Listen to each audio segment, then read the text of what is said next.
Welcome to Chapter 2 of the Adventure of the Lens of the Rock. After the victory over the elven caravan and the construction of the flood mechanism, the Dwarven Fortress is in a state of relative peace. However, the threat of the goblins is still present, and it is necessary to continue preparing for a possible attack. Among the elven objects confiscated in the previous chapter were 4 cages with animals that miraculously survived the flood. A tiny sparrow, a chimpanzee, a majestic eagle, and a curious eye. A small tree-dwelling primate in the jungle, half the size of a cat. It didn't take long for the dwarves to take an interest in these creatures and quickly put themselves on the list to adopt them. The prospect of having a rare and exotic pet in the keep was exciting to many of them. Even so, there were already pets throughout the fortress, such as Udil the goose, who has made friends throughout the colony and has become a beloved companion for all. She has even been seen taking small sips of beer from her owner, the brewer Sazir, who can't resist giving her some of his favorite drink. Several dwarves in the community have petitioned the mayor to build a temple dedicated to persuasive communion. Little by little, over time, the temple was finally built, and it stands together with the other temples below the main rooms of the fortress. Entering the staircase, you can see 4 majestic statues and several iron chests that adorn the walls of the temple. Although it is not an imposing structure, it is enough to meet the requirements and appoint a priest named Domus Dodoxalul and a poet who will recite the Holy Scriptures to the faithful of the community. In addition to the temple, during this time, 2 additional areas have been built near the entrance to house 2 dwarf squads. One of them is the melee squad called the Host of the Rock, equipped with iron weaponry similar to that of the internal guard. The other is the squadron of crossbowmen called the Fire of the Forge, whose members wear mixed suits of leather and iron. As soon as they were equipped, they began to train at the shooting range. Among all the artifacts created, the Zugobdustic copper door is not only a functional work, but a true work of art that shows the creativity and skill of the dwarven blacksmiths. Decorated with spikes and leather, it has an intimidating and robust appearance that impresses the beholder. Its large size and weight make it the perfect choice to be the gateway to the tavern, where dwarves can bask in its majesty while sharing stories and drinks. Despite the challenges that arose, the gate was successfully placed and now makes an imposing backdrop for dwarf gatherings. The tranquility of the fortress is suddenly interrupted when a fisherman who was on the peninsula spots a group of goblins approaching. The little monsters rush down the slope, armed to the teeth.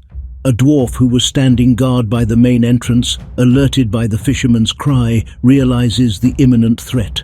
Without thinking twice, he pulls the lever that closes the fortress's watertight door, which thuds shut. The startled goblins crash into the locked door, and realizing they cannot open it, they back off and find another way in. However, the fortress is well prepared for these types of attacks. The drawbridge in the main hallway rises into the air to close access to the outside. The goblins find themselves trapped inside, unable to get out. Down in the fortress, a little boy who was playing in front of a statue at the main entrance is startled to see 3 goblin scouts who have managed to sneak in. The boy screams in fright, alerting the nearby soldiers. Immediately, the alarm is raised and all available soldiers are called in to deal with the threat. The scene is brutal and bloody. The eye that just happened to be walking around pounces on a goblin with surprising speed and force, biting the goblin on the nose through its mask, gouging its cartilage and causing excruciating pain. However, the battle is far from over. Another soldier, alerted by the sound of fighting, comes to the aid of the eye. With his sharp axe, the soldier slices the leg of the goblin as it tries to flee the fight, knocking it to the ground and leaving it vulnerable to attack. The Eye, seizing the opportunity, pounces on the injured goblin and ferociously bites its arm, causing the monster even greater pain. The veteran soldier, seeing that the goblin is still moving, does not hesitate to finish him off. With a well-aimed swing of his hatchet, he decapitates the goblin in an instant. The scene is hectic and chaotic. Having dealt with the first goblin, the Eye and several soldiers pounce on the second, who is desperately trying to flee down the stairs.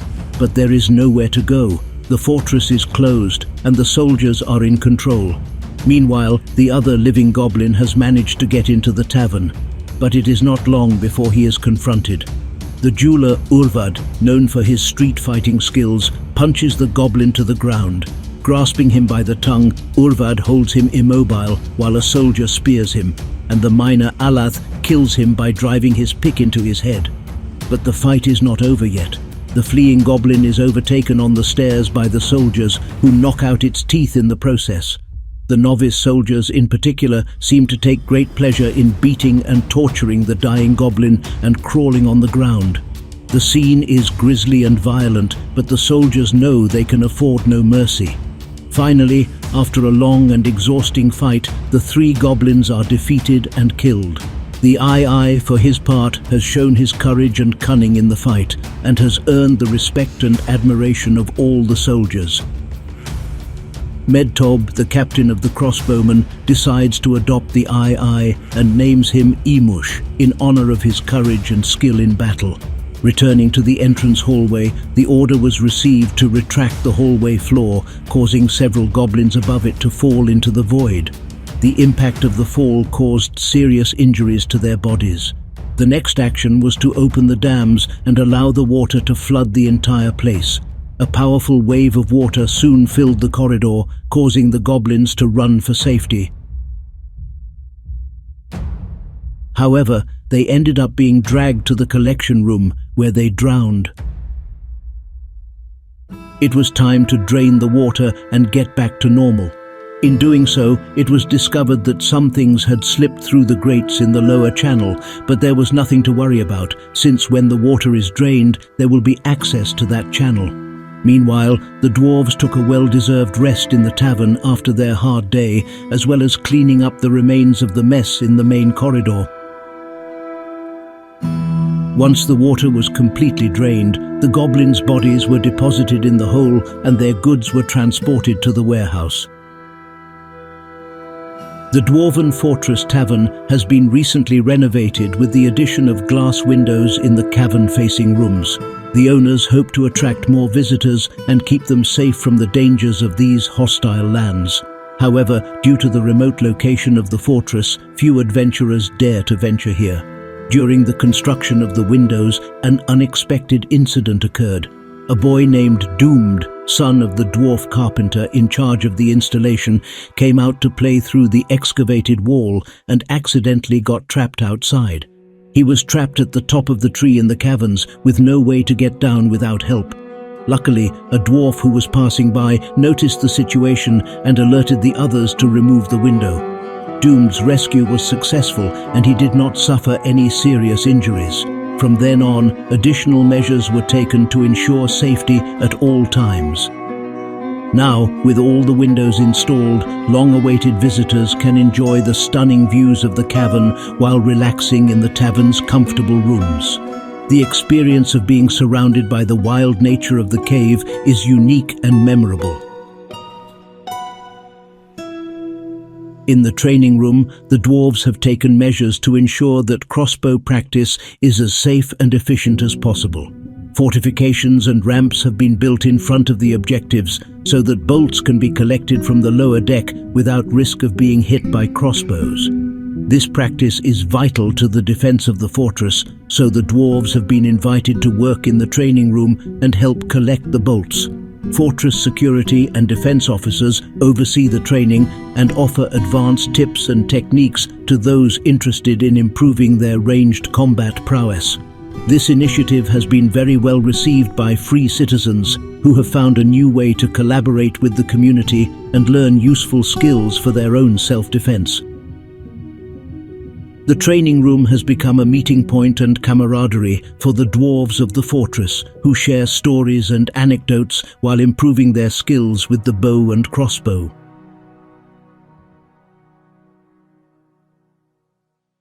The farmers, taking advantage of the relative quiet, have petitioned the mayor to be granted a meeting place for their clan.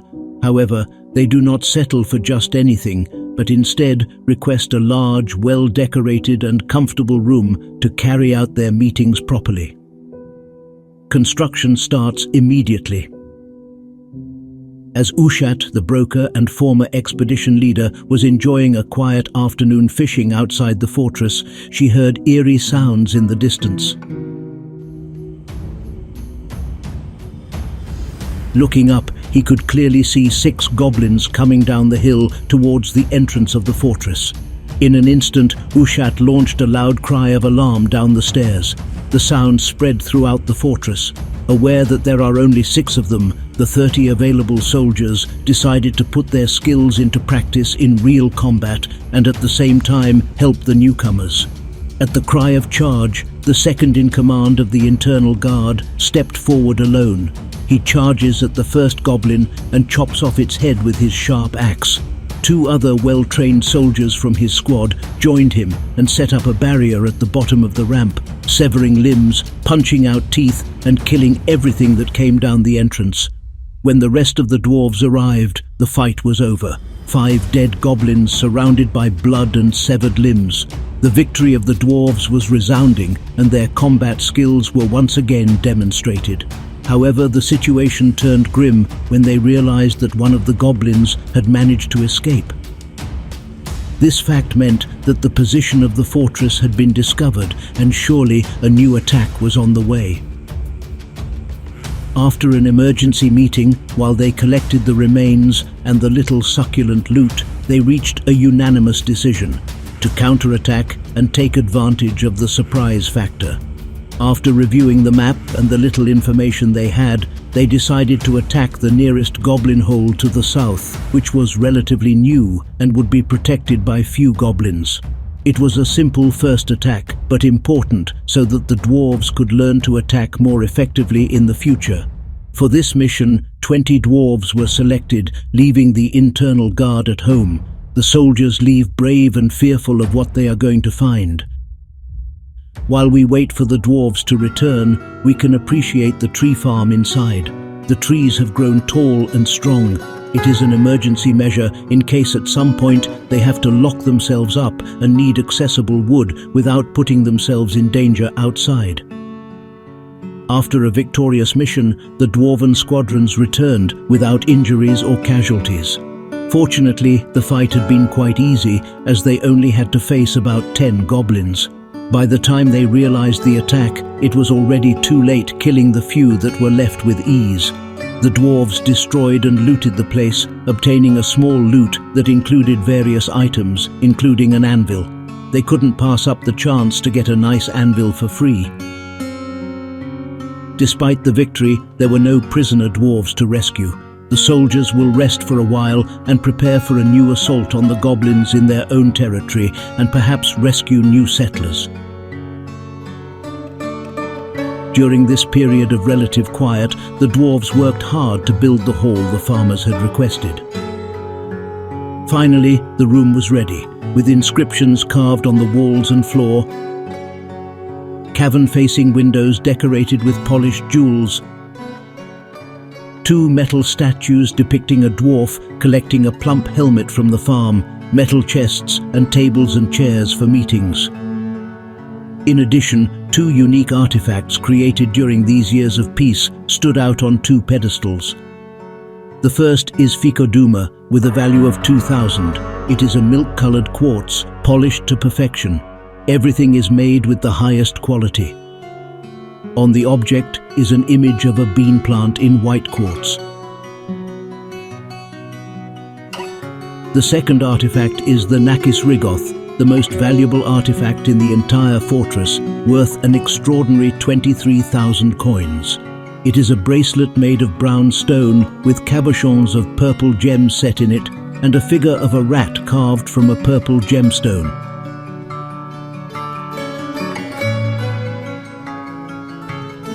After gaining valuable information in the previous attack on the goblins, the dwarves have decided to attack a larger and deeper hole a little further south.